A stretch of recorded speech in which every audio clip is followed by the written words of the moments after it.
ಏನು ಗೊತ್ತಾ, ನಮ್ಮ ಮಾವ ಮಗಳು ಕಾವ್ಯ ಅಂತ ಅವಳಿಗೋಸ್ಕರ ನಮ್ಮ ಅಕ್ಕ ಇವತ್ತು ಫ್ರೈಡ್ ರೈಸ್ ಮಾಡ್ತಾವಳೆ. ಯಾಕೆ ಅಂತ ಕೇಳಿ, ಅವಳಿಗೆ ಕಾಫಿ ಇಡೋಕ್ಕೆ ಬರಲ್ಲ, ಅಡುಗೆ ಅಂತೂ ಚೂರು ಗೊತ್ತಿಲ್ಲ, ನನಗೂ ಗೊತ್ತಿಲ್ಲ ಅಂದ್ಕೊಳ್ಳಿ. ಸೊ ಅದಕ್ಕೋಸ್ಕರ ಇವ್ರಿಗೆಲ್ಲರಿಗೂ ಕಲಿಸ್ಕೊಡೋಕ್ಕೆ ನಾನು ಮಾಡ್ತಾಯಿದ್ದೀನಿ. ನಾನಂತೂ ಕಲಿಯಲ್ಲ, ನಮ್ಮ ಅಕ್ಕ ಮಾಡ್ತಾಳೆ, ನಾನು ಅದನ್ನು ಜಸ್ಟ್ ನೋಡ್ತೀನಿ ಅಷ್ಟೇ. ಸೊ ನೀವು ನೋಡಿ.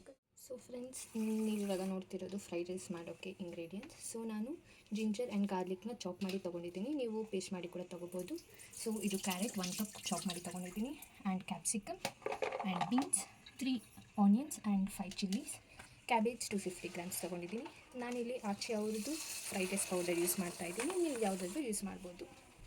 ಸೊ ಇದೆಲ್ಲ ಇಂಗ್ರೀಡಿಯೆಂಟ್ಸ್ ಫ್ರೆಂಡ್ಸ್, ಬನ್ನಿ ಹೆಂಗೆ ಮಾಡೋದು ಅಂತ ನೋಡೋಣ.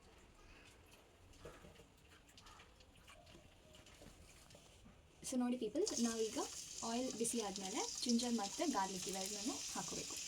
ನೀಟಾಗಿ ಬರೋದು ಮಾಡಿಕೊಂಡು ಸೊ ಹೀಗೆ ಅದು ಲೈಟ್ ಬ್ರೌನ್ ಆಗೋವರೆಗೂ ಮಿಕ್ಸ್ ಮಾಡ್ಕೊಳ್ಳಿ. ನೆಕ್ಸ್ಟ್ ಆನಿಯನ್ ಹಾಕೊಳ್ಳಿ.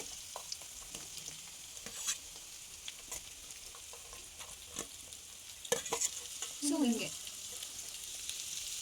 ಸೊ ಗೈಸ್, ನಾವಿವತ್ತು ಈ ಅಡುಗೆ ರೆಸಿಪಿ ಮಾಡೋದಕ್ಕೆ ಮೇನ್ ರೀಸನ್ ಬಂದ್ಬಿಟ್ಟು ನಮ್ಮ ಕಸಿನ್, ಓಕೆನಾ, ಅವಳ ಹೆಸರು ಬಂದು ಕಾವ್ಯ. ಅವಳು ಹೇಳ್ತಿದ್ಲು ನನಗೆ ಇವತ್ತು ಫ್ರೈಡ್ ರೈಸ್ ಮಾಡೋ ರೆಸಿಪಿನ ಯೂಟ್ಯೂಬಲ್ಲಿ ಅಪ್ಲೋಡ್ ಮಾಡು ಅಂತ. ಅವಳಿಗೆ ಅಡುಗೆ ಮಾಡೋಕ್ಕೆ ಬರೋದಿಲ್ಲ. ಚೂರು ಕಾವ್ಯ ಚೂಸ್ నేర్చుకో. ಸರಿ, ಇಟ್లా ನೀಟಾಗಿ ಫ್ರೈ చేసుకొని ಇಟ್లా ಸಣ್ಣಗೆ ಕತ್ತರಿಸ್ಕೊಳ್ಳಲ್ಲ, ಸರಿನಾ? ಸೊ ಈ ಥರ ಬ್ರೌನ್ ಆದಮೇಲೆ ನೀವು ಕ್ಯಾರೆಟ್ ಹಾಕ್ಕೋಬೇಕಾಗುತ್ತೆ. ಇದೆಲ್ಲ ಫ್ರೈ ಆಗೋದಕ್ಕೆ ಮೇಬಿ 1 ಮಿನಿಟ್ ತೊಗೊಂಡಿರುತ್ತೆ. ಈ ಕ್ಯಾರೆಟ್ ಕೂಡ ಅಷ್ಟೇ 1-2 ಮಿನಿಟ್ಸ್ ಮಾಡಿ, ಅಂದರೆ ಜಾಸ್ತಿ ಹೈ ಫ್ಲೇಮಲ್ಲಿ ಇಡಬೇಡಿ, ಸೀದೋಗುತ್ತೆ. So like it be in low flame. So next ಈ ಥರ ಬೀನ್ಸ್ ಹಾಕ್ಕೊಳ್ಳಿ. ನಾನು ಹೇಳ್ದಂಗೆ ಕ್ಯಾರೆಟ್ ಫ್ರೈ ಆಗೋದಕ್ಕೆ ಆಲ್ಮೋಸ್ಟ್ 2 ಮಿನಿಟ್ಸ್ ಆಗಿದೆ. ಏನು ಗೊತ್ತಾ, ಅದನ್ನು ನಾವು ಹೈ ಫ್ಲೇಮಲ್ಲೂ ಮಾಡಿಬಿಡ್ಬೋದು, ಬಟ್ ಅದು ಒಂದು ಸ್ವಲ್ಪ ಬೆಂದಿದ್ರೆ ಒಂದು ಸ್ವಲ್ಪ ಬೇಯಲ್ಲ. ಸ್ವಲ್ಪ ಟೈಮ್ ತೊಗೊಂಡಾದರೂ ನಾವು ಹಿಂಗೆ ನೀಟಾಗಿ ಮಾಡಿಕೊಂಡ್ರೆ ಒಂದು ಸ್ಯಾಟಿಸ್ಫ್ಯಾಕ್ಷನ್ ಸಿಗುತ್ತೆ. ಸೊ ಬೀನ್ಸನ್ನು ಜಾಸ್ತಿ ಬೇಯೋದು ಬೇಡ, ಒಂದು ಸ್ವಲ್ಪ ಹೊತ್ತಾದರೂ ಸಾಕು ಅದಕ್ಕೆ, ಯಾಕಂದರೆ ನಾವು ಅದನ್ನು ಚಿಕ್ಕ ಚಾಪ್ ಮಾಡಿರೋದ್ರಿಂದ ಸೊ ಅದೇನು ಪ್ರಾಬ್ಲಮ್ ಆಗೋದಿಲ್ಲ, ಬೇಗನೆ ಬೇಯೋಗುತ್ತೆ. ಇವಾಗ ನಾವು ಕ್ಯಾಪ್ಸಿಕಮ್ ಹಾಕ್ಕೊಂಡಿದ್ದೀವಿ. ಮತ್ತು ಗೈಸ್, ನಾವು ಇಲ್ಲಿ ಯಾವುದೇ ಥರ ಸೋಯಾ ಸಾಸ್ ಆಗಿರ್ಬೋದು, ಟೊಮೆಟೊ ಕೆಚಪ್ ಆಗಿರ್ಬೋದು, ಸೆಜ್ವಾನ್ ಅದೆಲ್ಲ ಇರುತ್ತಲ್ಲ, ಅದನ್ನೆಲ್ಲ ಹಾಕ್ತಾರೆ, ಬಟ್ ನಾವು ಅದೇನೂ ಹಾಕ್ತಿಲ್ಲ.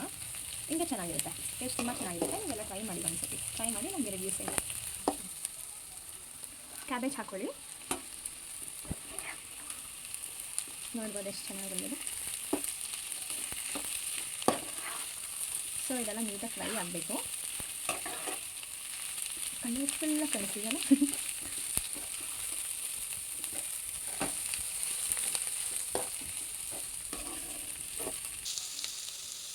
ಸೊ ಇಷ್ಟು ಹಾಕ್ಕೊಳ್ಳಿ ಗೈಸ್, ಸಾಲ್ಟ್ ಹಾಕ್ಕೊಳ್ಳಿ. ಸೊ ಒಂದಿಷ್ಟು ಖಾರದ ಪುಡಿ ಹಾಕ್ಕೊಳ್ಳಿ ಅಂತ ಹೇಳಿದ್ರೆ ನಾನು ಸ್ವಲ್ಪ ಗರಂ ಮಸಾಲ ಹಾಕ್ಕೊಳ್ಳಿ. ಸೊ ಈಗ ವೆಜಿಟೇಬಲ್ಸ್ ಎಲ್ಲ ಫ್ರೈ ಆಗಿದೆ, ನೋಡ್ತಿದ್ದೀರಾ. ಈಗ ಫ್ರೈಡ್ ರೈಸ್ ಪ್ಯಾಕೆಟ್ ಹಾಕ್ತಿದ್ದೀವಿ, ಅದು ಹಾಕಿ ಹಾಗೆ ಮಿಕ್ಸ್ ಮಾಡಿದ್ರೆ ಆಯಿತು. ಇನ್ನೊಂದು ಸ್ವಲ್ಪ ಹೊತ್ತು ಹಾಗೆ ಬೇಯಿದ್ರೆ ಆಯಿತು.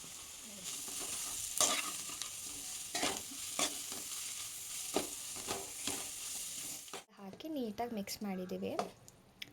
ಇರಿ, ಸರ್ವ್ ಮಾಡ್ಕೊಂಡು ಬರ್ತೀನಿ. Late ready. ಬನ್ನಿ ಗಾಯ್ಸ್, ತಿನ್ನೋಣ.